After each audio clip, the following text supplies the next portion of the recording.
किनको भगवत प्राप्ति होती है, कैसे आचरण होते हैं जिनसे भगवत प्राप्ति होती है। बोले भगवत साक्षात्कार के लिए ये बातें अवश्य होना चाहिए। पहला, गुरु चरण आश्रय। दूसरा, गुरु मंत्र नाम का अनुष्ठान। तीसरा, गुरु की आज्ञा के अंतर्गत साधु सेवा। चौथा, भजन में प्रतिदिन उत्साह बढ़ाना और दुखों को धैर्यपूर्वक सहना। मंत्रानुष्ठान, नामानुष्ठान, संत सेवा, उत्साह, धैर्य, ये गुरुदेव के शासन में रहकर पक्का भगवत साक्षात्कार हो जाएगा यदि गुरुदेव के शासन में रहकर अहंकार न करे तो।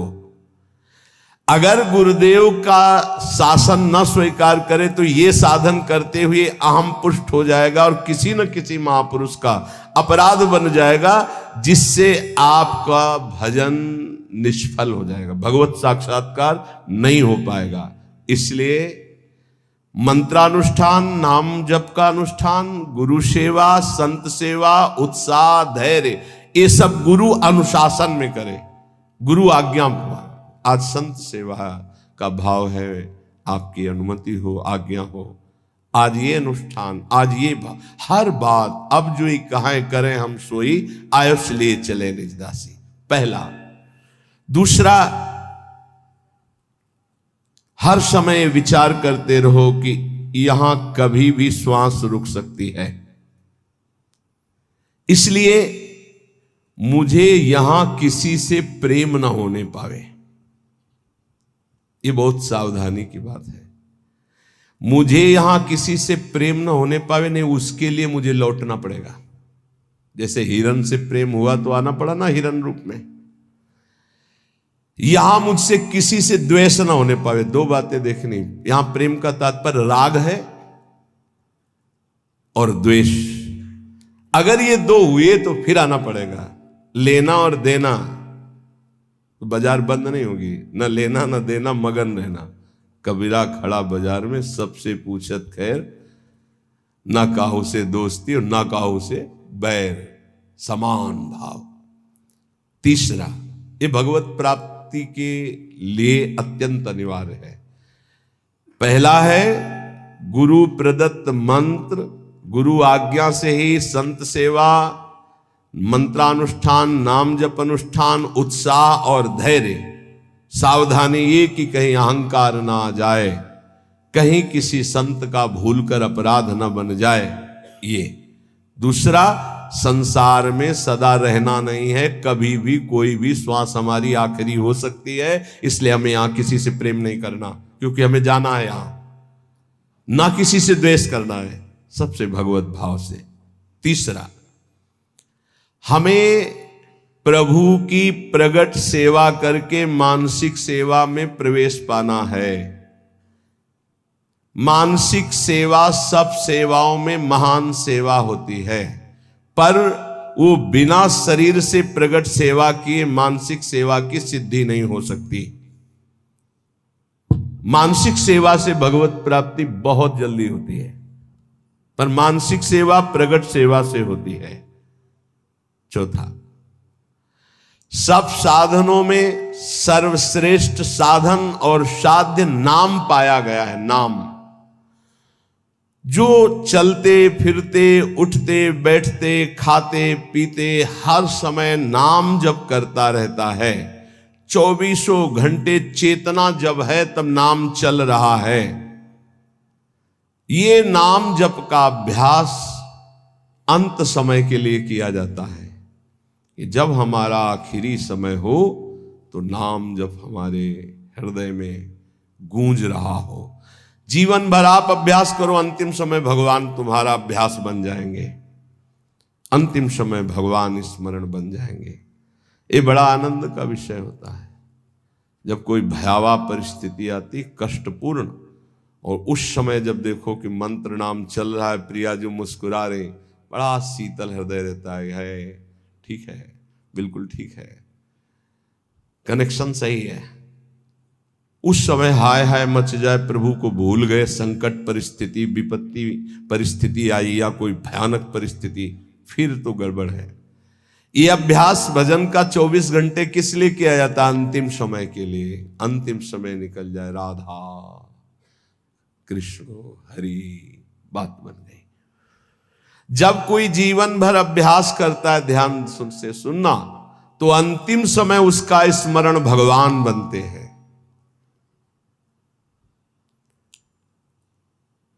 भगवान में अनन्य भाव आ जाना, बस बिल्कुल भगवत साक्षात्कार होने वाला ही है। ये अंदर की बात है, जबान की नहीं है।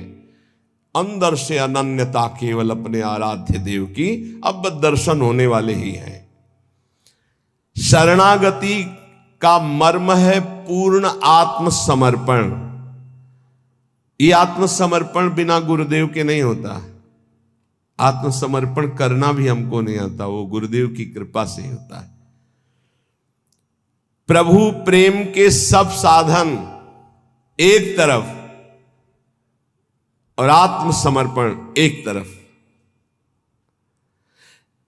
जीव ही आत्मसमर्पण दृढ़ होता है, तेव ही उपासक के नेत्रों के सामने युगल सरकार झलकने लगते हैं।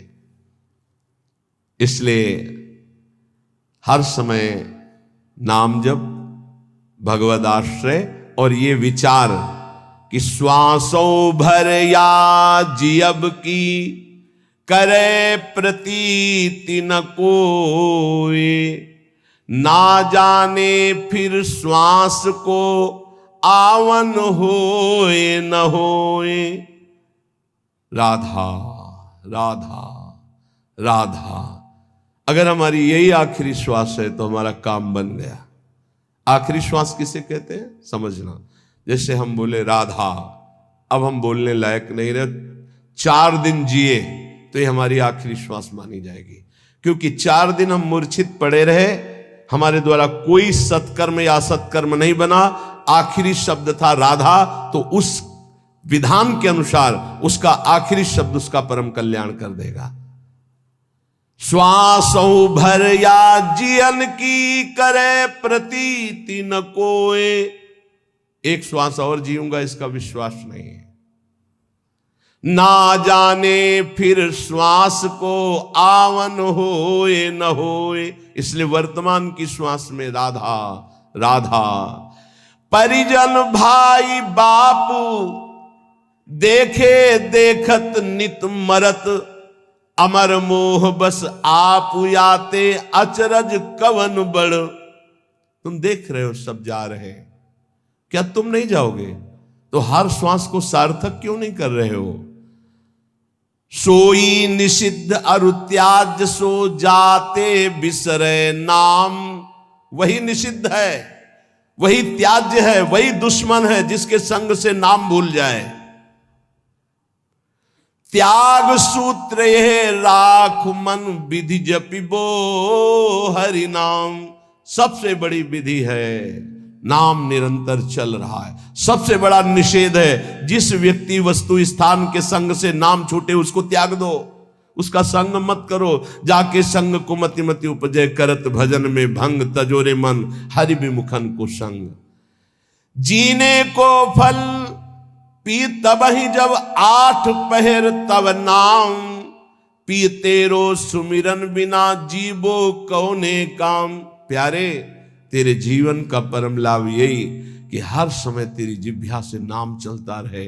यदि नाम नहीं चल रहा तो तेरा जीना बेकार, किस काम का जीना। इसलिए कुछ प्रश्न हैं बहुत उत्तम, जिनके सारांश में उत्तर हैं, जो हमारे परमार्थ में बहुत सहयोगी हैं। दीनता और नम्रता भगवान को बहुत प्रिय है, इसका क्या लक्षण है? तो बोले जिसके अभिमान का संपूर्ण अभाव हो चुका है उसी में दैन्यता और नम्रता आती है। दैन्यता और नम्रता भगवान को बहुत प्रिय है, इसका क्या लक्षण है? तो उत्तर, जिसके अभिमान का पूर्ण रूप से अभाव हो गया है। कर्म किसे नहीं बांधते हैं? भगवत प्रेमी महात्मा को या ब्रह्मबोध संपन्न महात्मा को दो के ऊपर कर्म विधान लागू नहीं होता। सिद्ध महापुरुष भगवत प्रेमी या सिद्ध महापुरुष ज्ञानी तत्वबोध, इन दो के ऊपर कोई भी कर्म लागू नहीं होता, ना संचित कर्म, ना प्रारब्ध कर्म, ना क्रियमाण। तो कह दोगे कि बड़े बड़े सिद्धों के शरीरों में तो शरीर है क्या, वो सिद्ध हो चुके, शरीर से परे हो चुके, कोई भी कर्म उनको बांध नहीं सकता। बकाया सब कर्म के बंधन में बंधे, दो ही मुक्त हैं, या तो भगवत प्रेमी महात्मा या तत्वबोध संपन्न ज्ञानी। पुण्य नाश का हेतु क्या है? पुण्य कैसे नष्ट हो जाते हैं? जब कोई अहंकार में भरकर अपने पुण्य की चर्चा करता है, उसी समय सारे पुण्य नष्ट हो जाते हैं। ध्यान देना, वो वृंदावन गए थे, 100 संतों को फिर रबड़ी और खीर पवाई और फिर 100 दक्षिणा भी दी। अरे हम कहा तुझे तो चलता ही रहता, फिर एक एक सेव और महात्मा लोग तो कह रहे थे जैसा तुमने पवाया वैसा तो आज तक पाया ही नहीं, सब गया तुम्हारा, सब गया, जो तुमने किया था सब नष्ट हो गया। ध्यान देना, पुण्य नष्ट कैसे हो जाते हैं? अहंकार में भर करके अपने किए हुए पुण्यों का वर्णन करने से पुण्य नष्ट हो जाते। बहुत ही लाभदायक प्रश्न उत्तर है। 4 लोग बैठे, वो प्रयाग गए थे तीर्थ, संगम में 4 बजे स्नान किया, फिर ऐसा सर्दी तो थी पर हमने कहा ऐसा, और हमने दान भी दिया, वो सब जा रहा है, सब नष्ट हो रहा है। कभी अपने सुकृतों को, अच्छे कार्यों को, भगवत कार्यों को प्रकाशित ना करें। पता नहीं लोगों के दिमाग में क्या भरा रहता है। अपने पुण्यों की गाथा अपने मुंह से अहंकार भर के जो करोगे वो सब नष्ट हो जाएगा। ध्यान देना, पुण्य क्षीण कैसे होते हैं? गुणों का अभिमान करके, गर्व करके पुण्यों का वर्णन करने से पुण्य क्षीण हो जाते हैं। गर्व करके अपने तपस्या, अपने सुकृतों का वर्णन करने से तत्काल वो सब नष्ट हो जाते हैं। महाभारत में प्रसंग है महाराज ययाति के भ्रष्ट होने का। केवल गर्व करके बोल दिया ऐसा ऋषि न पीछे कोई हुआ है न आगे ऐसा होगा, तत्काल खोपड़ी के बल स्वर्ग से नीचे ढकेल दिए गए। सब ऋषियों का अपमान करने के कारण, गर्व भरे सुकृत वचन बोलने के कारण तुम्हारे पूरे पुण्य खत्म हो चुके, सब नष्ट हो गए। पुण्य क्षीण कैसे होते हैं? अभिमान भरकर अपने पुण्यों की चर्चा करने से। बहुत संभलना, लुटेरे बहुत हैं। आप गए थे, अच्छा लगा होगा वृंदावन में, क्या क्या जैसे ठाकुर जी रखे वैसे चले। नहीं, सत्संग किए होगे, भजन साधन कुछ, क्या सत्संग भजन साधन, ठाकुर जी जैसे। बस किसी को अपनी थैली मत पकड़ाओ, नहीं सब खत्म कर देगा वो। हाँ वो गए थे फिर ऐसा फिर वैसा, नहीं चुप शांत, क्या ऐसे जैसे हम अपनी असत गलतियों को कभी प्रकाशित नहीं किए, तो सत बातों को क्यों प्रकाशित करें? ये तो अच्छी बात है, इसको छुपाओ, असत बातों को प्रकाशित कर। मेरे जैसा नीच कैसे, ऐसा ऐसा हमसे हो गया। हिम्मत हो तो बोलो, बोलने की हिम्मत नहीं होगी क्योंकि दुर्गति होनी है। जो पुण्य बचे उनको बोल बोल कर खत्म कर दिया जाता है। शुद्ध भाव, भगवत भाव किसके हृदय में जागृत होता है? जो सबसे ममता शून्य होता है। ध्यान रखना, भगवत भाव किसके हृदय में जागृत होता है? जो सबसे ममता शून्य होता है। सबकी ममता ताग बटोरी, मम पद मन ही बांध बटोरी। देखते एक एक प्रश्न और छोटे उत्तर महान चीज है। संसार के बंधन का कारण क्या है? व्यक्ति, वस्तु, स्थान में दृढ़ आसक्ति। मैं इस वस्तु के बिना नहीं जी सकता, मैं इस व्यक्ति के बिना नहीं जी सकता, मैं इस जगह के बिना नहीं जी सकता। बंधन का कारण क्या है? वस्तु, व्यक्ति, स्थान की दृढ़ आसक्ति। धन्यवाद का पात्र कौन है? जो समदर्शी ब्रह्मदर्शी महापुरुष है। समदर्शी वासुदेवा सर्वमिति, जो सर्वत्र भगवान को देखता है, वो धन्यवाद का पात्र है। महान श्रेष्ठ पुरुष किसे कहते हैं? जो अहंकार नष्ट कर चुका है अपना, वही महान पुरुष है। अहंकार रहित हुआ ही महान पुरुष है। ये जन्म मरण के चक्कर को पुष्ट करने वाली साकल क्या है? साकल माने बांधने वाली। बोले भोगों की वासना ही ये साकल है जो जीव को बांधती है। सुख प्राप्ति का उपाय क्या है? नाम जप करते हुए भोगों की तृष्णा का त्याग करना। तृष्णा कहते हैं भोगे हुए भोग को बार बार भोगने की इच्छा का नाम तृष्णा है। फिर प्रश्न सुनो, सुख कैसे प्राप्त हो? बोले जो नाम जप करते हुए भोगों की तृष्णा का त्याग कर देता है वो सुखी हो जाता है। जन्म कैसे होता है? बोले अज्ञान के कारण। नरक के समान या नरक की प्राप्ति कैसे होती है? बोले काम क्रोध लोभ की वृत्तियों से। काम क्रोध लोभ की वृत्तियों से नरक के समान कष्ट और नरक भोग की प्राप्ति होती है। जागा हुआ कौन पुरुष कहा जाता है? जो ज्ञानी है, विवेकी है, उसे जागा हुआ पुरुष कहते हैं। सबसे बड़ा दुश्मन कौन? अपनी ना जीती हुई इंद्रियां और मन। सबसे बड़ा दुश्मन कौन? अपनी ना जीती हुई इंद्रियां और अपना मन। भोगों में लगा हुआ मन और इंद्रियां सबसे बड़े दुश्मन। सबसे बड़ा मित्र कौन? जिसने मन पर विजय प्राप्त कर ली, वो मन सबसे बड़ा मित्र। जिसने मन को अधीन कर लिया, अधीन हुआ मन सबसे बड़ा मित्र। दरिद्र पुरुष किसे कहते हैं? जिसके अंदर धन की तृष्णा, भोगों की तृष्णा बढ़ चुकी है, उसे दरिद्र कहते हैं। दरिद्र का मतलब गरीब नहीं होता, जिसकी जितनी मांग बढ़ गई उतना दरिद्र हो गया वो।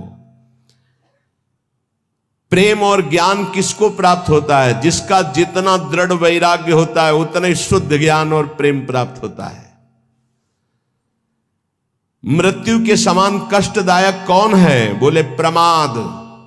भजन में प्रमाद, दिनचर्या में प्रमाद, साधन में प्रमाद, कर्म करने में प्रमाद। ये प्रमाद ही मृत्यु के समान भयावह है। कैसे? प्रमाद किसे कहते हैं? ना करने योग्य के कार्य करने में रुचि और करने योग्य कार्य में अरुचि। ये जितनी जेल भरी है प्रमाद से ही भरी है। प्रेम किससे करना चाहिए? जो अपनी आत्मा है, जो अपने प्राणों से भी अधिक प्रिय है। कौन? अपने प्रभु।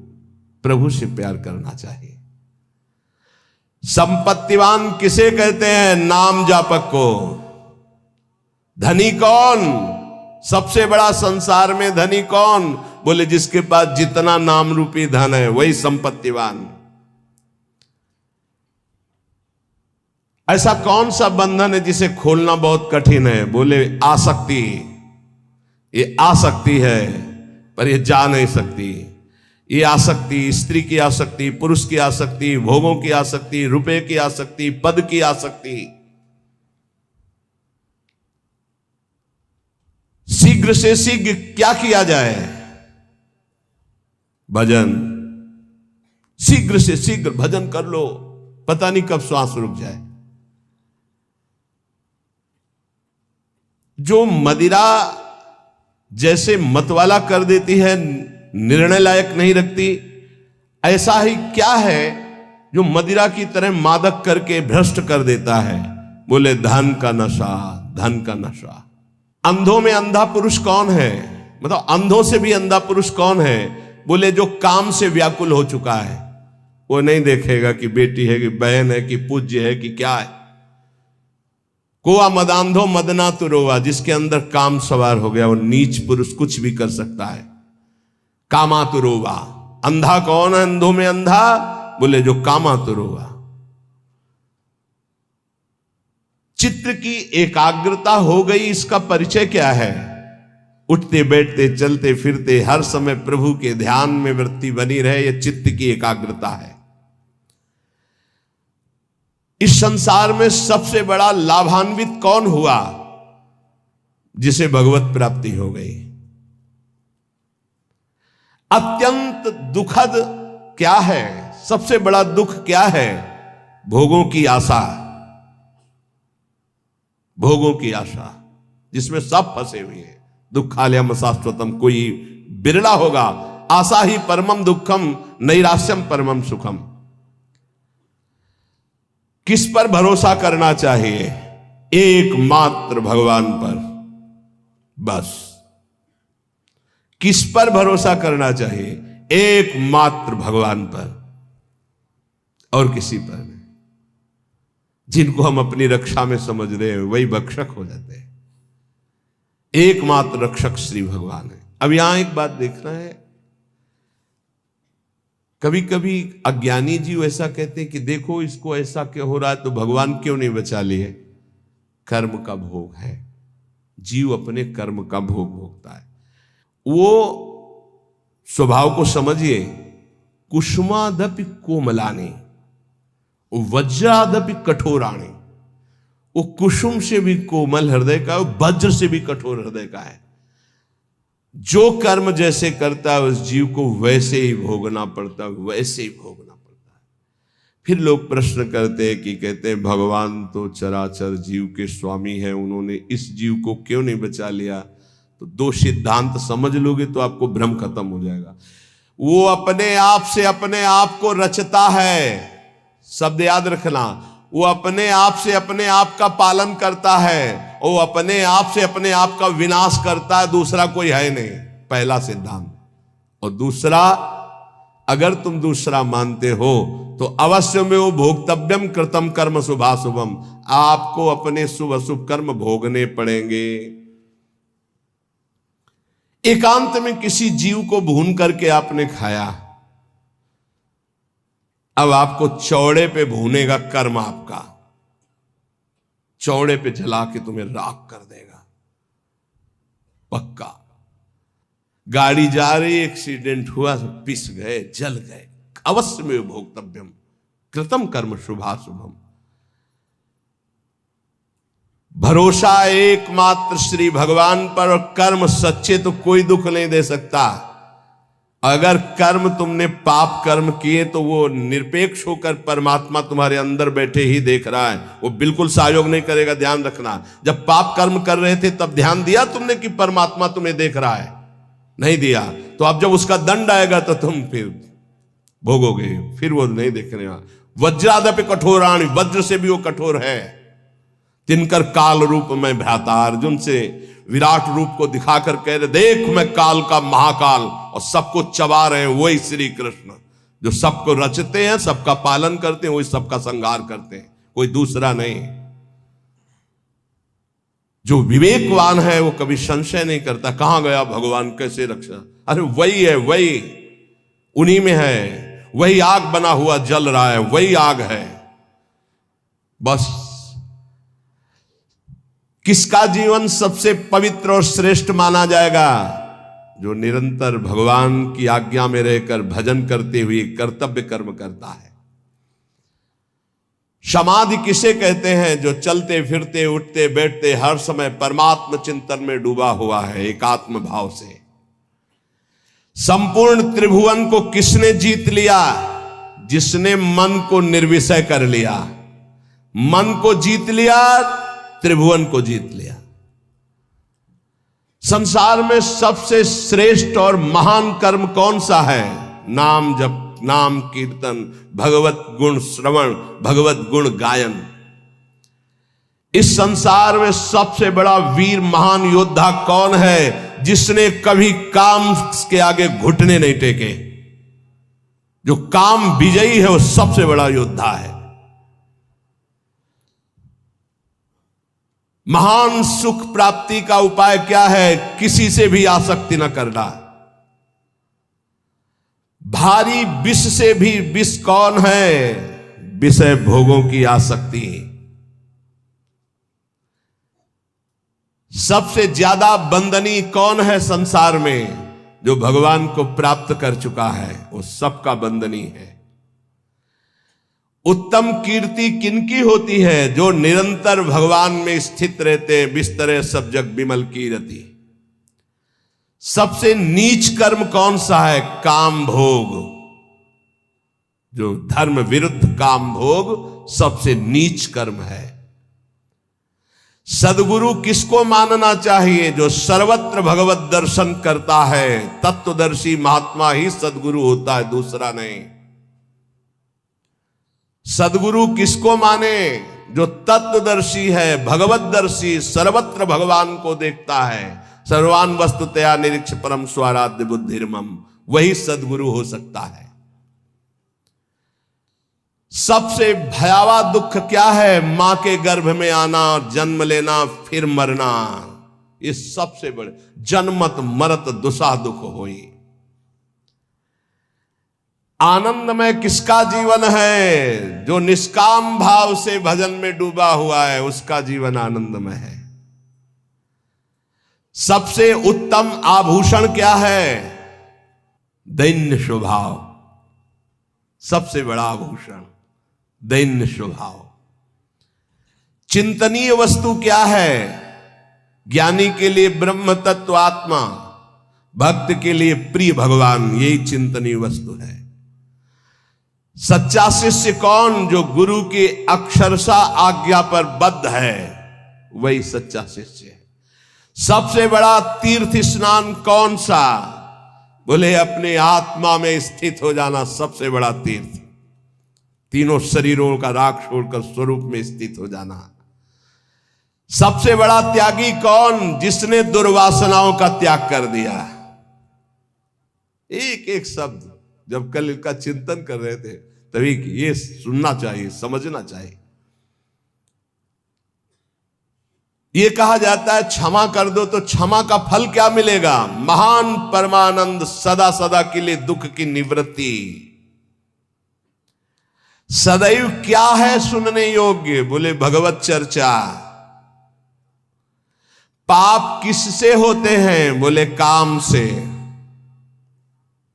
तपस्या किसे कहते हैं? इंद्रियों के संयम से। जो जलन ताप होती उसको सह जाए उसे तपस्या कहते हैं। सबसे बड़ा सुखी कौन? जिसके अंदर कोई भी चाह नहीं रह गई। चाह मिटी, चिंता मिटी, मनुआ बेपरवाह, जिनको कछु न चाहिए ते साहन के साह। सबसे दुखी कौन? जो जितना भोगी लंपट कामना वाला उतना ही भारी दुखी। सबसे बड़ा पूज्य कौन? जो भगवत प्राप्त। भक्ति नष्ट कैसे होती है? भोगी पुरुषों के संग से और भोग करने से। साधना से ज्ञान बढ़ता है तो ज्ञान कैसे नष्ट होता है? अहंकार करने से। संसार का बंधन दृढ़ कैसे होता है? बोले सबसे राग करने से। सच्चा ज्ञान उदय हो गया, इसका परिचय कैसे मिलता है? बोले सदगुरु के चरणों में बैठ के संशय रहित होकर बात मानने से। सबसे बड़ा पाप क्या है? बोले माताओं बहनों में भोग दृष्टि से देखना। सबसे बड़ा पाप क्या है?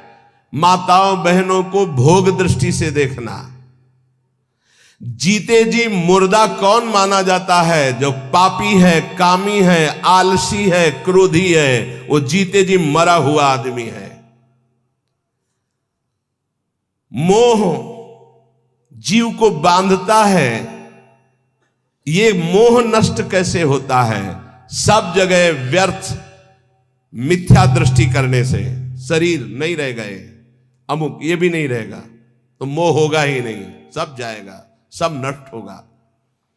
सबसे बड़ी दृढ़ फांसी क्या है? विषय भोगने की चाह। प्रभु किसके अधीन हो जाते हैं? प्रेम के। सुखद पवित्र आहार कौन सा है? जो भगवान को समर्पित किया गया और अल्प मात्रा में पाया जाता है। जो भगवान को समर्पित किया हुआ प्रसाद और अल्प मात्रा में पाया जाता है, थोड़ा। उत्तम स्वभाव वाला कैसा होता है? हर प्रकार से शांत रहना। कोई कितना गुस्सा दिलाए, गुस्सा ना होना। संगति किसकी बुरी है?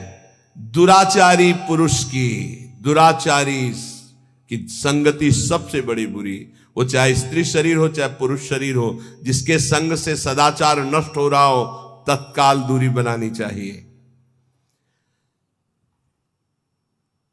सबसे छोटा नीच किसे माना चाहिए? जो बात बात पर याचना करता रहता है, चाहे किसी व्यक्ति से हो चाहे भगवान से हो, किसी से याचना मांगना जिसका स्वभाव पड़ गया है। सबसे ज्यादा इस संसार में यश और महत्व किसका होता है? जिसने ना मांगने का दृढ़ व्रत लिया है।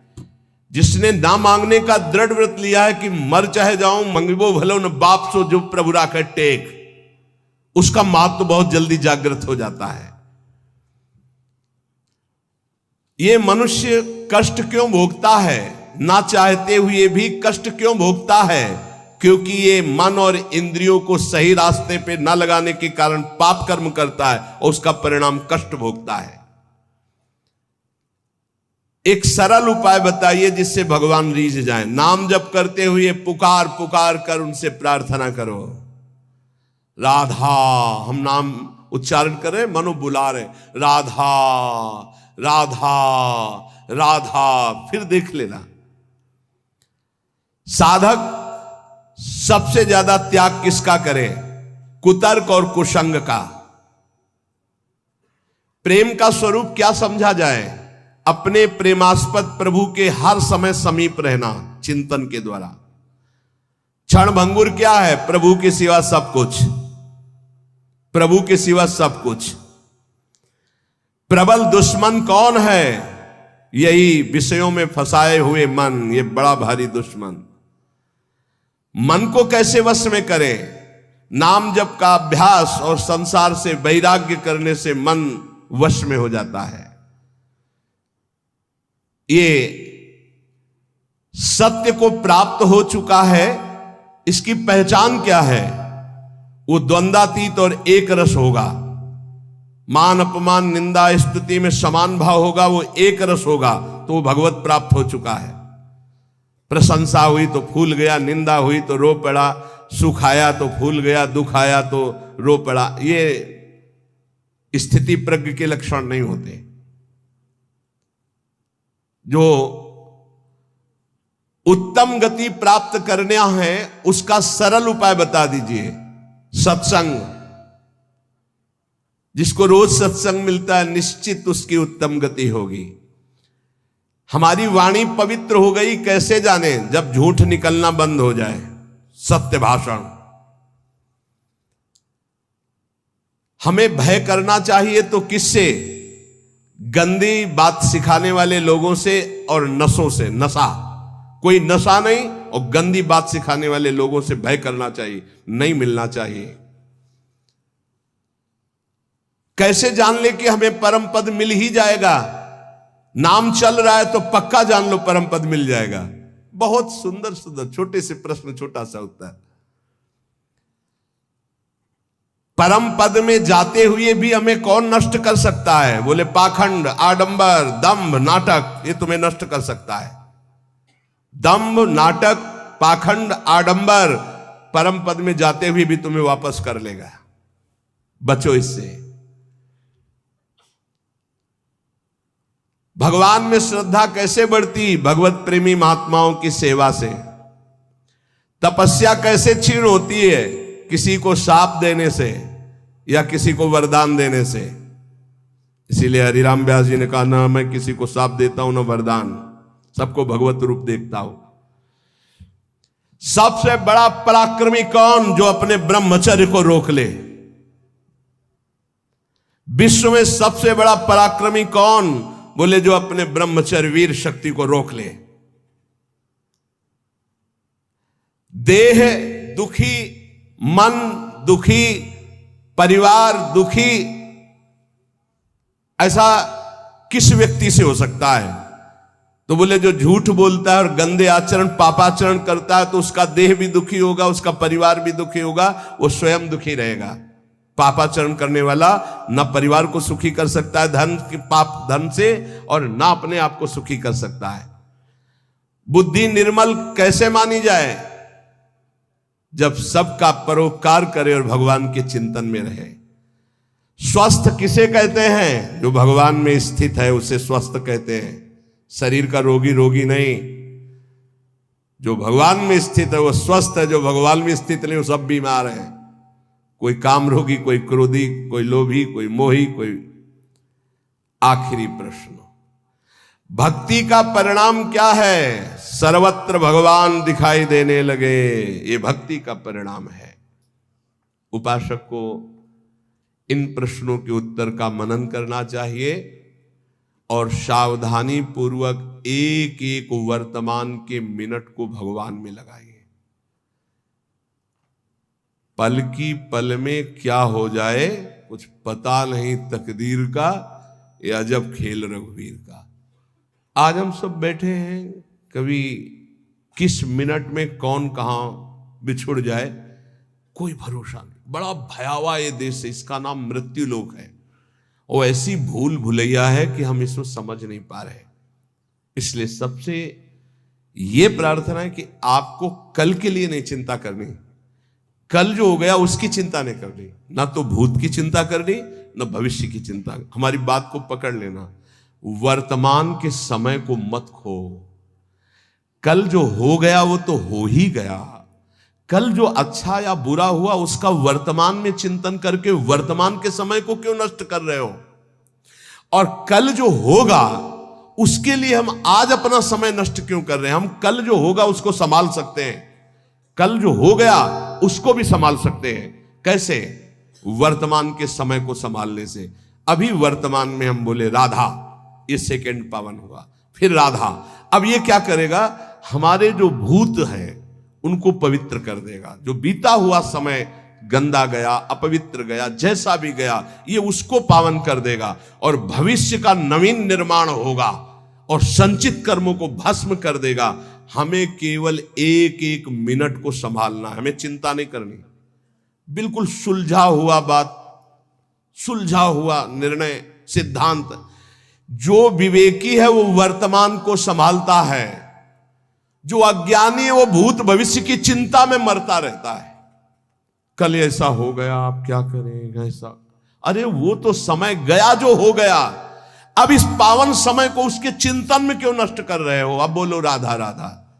आगे जो होना है वो हमारे हरि हैं, हमारे प्रभु हैं, हमें चिंता नहीं करनी, हमें राधा राधा राधा। इस वर्तमान के समय को हम लोग दो प्रकार से नष्ट करते हैं, एक तो भूत की चिंता और एक भविष्य की चिंता। ये घोर माया का ज्ञान है। आप देख लीजिए, हमारी बात को आप तौलिए। बैठे हैं वर्तमान के पावन समय को, कीमती समय को भविष्य के चिंतन में नष्ट कर रहे हैं, भूत के चिंतन में नष्ट कर रहे हैं। नहीं, वर्तमान का केवल भगवत चिंतन, तो तुम्हारा भूत और भविष्य पावन हो जाएगा। और ये जन्म केवल भगवत प्राप्ति के लिए, कभी भी कुछ भी घटना घट सकती है। इन शरीरों को पानी का बुलबुला समझो, बहुत भयावह शरीर है। अभी आपको बुलावे में डाल दिया गया है, इसलिए आपको समझ में नहीं आ रहा। बड़े भाग्यशाली हैं जिनको इस पास ऐसे पार्षद रख दिए गए जो भूलने नहीं देते, हर समय प्रभु की याद में रखते हैं। क्या? असाध्य रोग, भयानक कष्ट, भयानक विपत्तियां, ये वो पार्षद है जो याद कराते रहते हैं भगवान की। जो मिनट भगवान के चिंतन में गया वही सार्थक, नहीं तो सब व्यर्थ जाएगा। हमारी प्रार्थना है वर्तमान के मिनट को राधा राधा में लगाओ, तुम्हारा जीवन मंगलमय हो जाएगा, भूत भी और भविष्य भी मंगल। हमें लगता है भूत भविष्य दोनों न रह जाएं, हम वर्तमान में ही भगवदाकार वृत्ति कर लें, बस खत्म। हमारा ना जन्म होगा, ना हमें नाना प्रकार के कर्म जाल में फंसना पड़ेगा, हम अपने प्रभु के पास पहुंच जाएंगे। हर समय राधा राधा राधा।